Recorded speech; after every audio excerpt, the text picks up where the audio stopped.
My wife's true crime obsession used to be a running joke between us. She'd listen to podcasts late at night, the eerie voices echoing through our apartment while I tried to sleep. But then I started noticing something weird. The details she laughed about over breakfast, the cheating ex that disappeared, the messy breakup that ended in a freak accident, the girl who found her boyfriend's secret, sounded awfully familiar.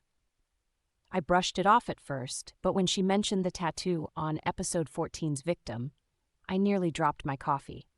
That tattoo was on my ex's shoulder. I remember tracing it with my finger. I confronted her about it, half laughing. She didn't laugh back. She just stared at me, her eyes wide, and said, "Maybe you should be more careful about the people you hurt."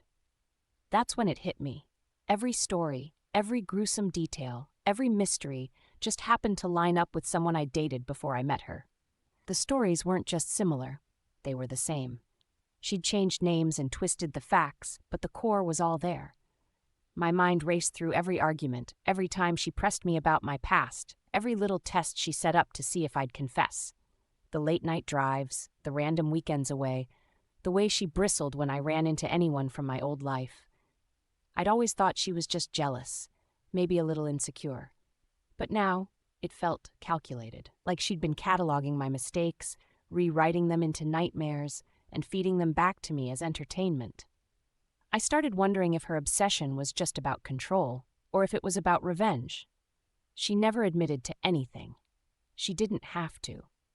The last podcast I heard before I left was about a man who never saw it coming, who thought his secrets were safe, until his story was told to millions. I listened to every word, realizing it was my story, too, and that maybe the real crime was pretending I could outrun my past, or the person who loved me enough to remind me over and over that I couldn't.